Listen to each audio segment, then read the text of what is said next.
এটা বারবার ফয়সালা করতে আপনাদেরকে আগেও বলেছি, আবারও বলি, আপনাদের মাধ্যমে দেশবাসীকে জানাতে চাই, আমরা এখানে সংস্কারের যতটুকু ঐক্যমত্য হব এইটা কারা করবে, এখন আইন করে যেটা করা যাবে সেইটা করা হবে, আর সংবিধান সংশোধন অন্য যেগুলোর সাথে জড়িত সেগুলো আগামীতে জনগণের প্রত্যক্ষ ভোটে নির্বাচিত সংসদই সেই কাজ করবে। এইটা হচ্ছে আমাদের বরাবরের ভিত্তি। এই ভিত্তিকে সামনে রেখে আজকে যে আলোচনা হয়েছে, সকালে ইতিমধ্যে শুনেছেন প্রধানমন্ত্রীর যে মেয়াদের কোশ্চেন, এক্ষেত্রে আমার কাছে মনে হয়েছে দুপুরে আমি অনলাইনে যেটা দেখলাম আমাদের কথা পুরোপুরি প্রতিফলিত হয় নাই। আমাদের পজিশনটা ক্লিয়ার করে আমরা বলেছি আমরা 2 মেয়াদে প্রধানমন্ত্রীর পজিশন চাই। এখন 2 মেয়াদ মানে কি ডিফেক্টো আমরা ধরেই নেব যে একটা যে নির্বাচিত আগামীতে সংসদ হবে তারা 5 বছর করে দায়িত্ব পালন করবেন, তাহলে 10 বছর হয়। কিন্তু কেউ যদি সরাসরি 10 বছরের কথাটা আনেন, আমরা ঐক্যমত্য কমিশনকে বলেছি এইখানে কতগুলো ফাঁকি ঝুঁকি থাকতে পারে। ধরেন 4 বছর পরে তিনি পদত্যাগ করে কাউকে দিলেন, পরের বার করে যে 3-4 টার্মেই চলে যেতে পারে। সুতরাং ঐক্যমত্য কমিশনের সভাপতি যেটা বলেছেন কনক্লুড করার সময় এ ব্যাপারে অভিন্ন কি শব্দে কনক্লুড করছেন, যাতে করে সেটা ওই টাইম পিরিয়ডের বাইরে না যান, তারপরেই আমরা সিদ্ধান্ত গ্রহণ করব। এইটা হচ্ছে আমাদের দিক থেকে পরিষ্কার বক্তব্য।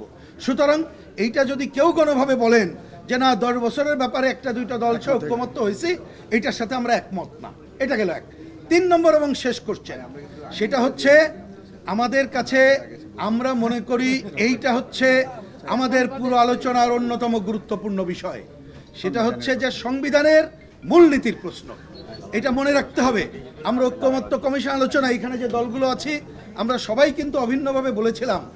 অনেককে বলে যে এই যে মূলনীতি এইটা বিশেষ কোনো দলের, আমরা তা মনেই করি না।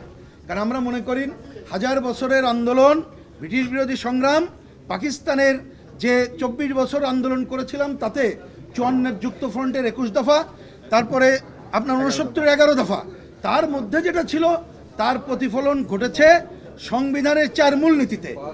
72-এর সংবিধানের 72 সালে এটা সব দল একমত ছিলাম ওই জায়গায়। সংবিধানের অসম্পূর্ণতা আছে, সেটা অন্য আলোচনা, কিন্তু মূলনীতির প্রশ্নে আমরা কিন্তু সব দল একমত ছিলাম, একমাত্র স্বাধীনতা বিরোধীরা ছাড়া। সুতরাং স্বাধীনতা বিরোধীদের আলোচনা তো এটার সাথে মেলে না। সুতরাং আমরা ওই 4 মূলনীতিতে একমত ছিলাম। এবারের আলোচনা আমরা পরিষ্কার করে এই দলগুলোর পক্ষ থেকে বলেছি এই 4 মূলনীতির প্রশ্নে আমরা অনড়, এইখানে হাত দেওয়া যাবে না। তার সাথে অবশ্যই যেটা আমাদের সংবিধানে এখনো আছে, ওই যে মুক্তিযুদ্ধের ঘোষণার যে 3 পয়েন্ট ছিল সেটা যুক্ত করা যেতে পারে, আরও যদি ভালোভাবে দরকার হয়। এমনকি আমরা বলেছি যদি এক্ষেত্রে নাগরিক অধিকার, ধর্মীয় অধিকার রক্ষার জন্যে আরও কোনো শব্দ যুক্ত করা দরকার হয় আমরা রাজি আছি, তাতে আমাদের আপত্তি নাই।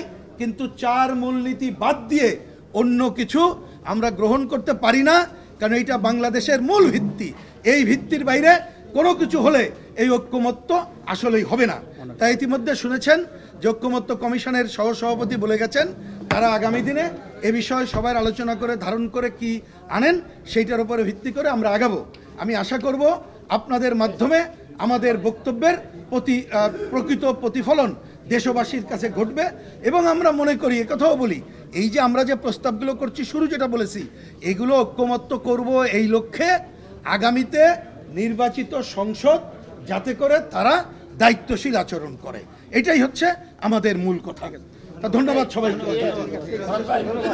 ঠিক আছে, ওকে, ধন্যবাদ, অসংখ্য ধন্যবাদ আপনাদের ভাই।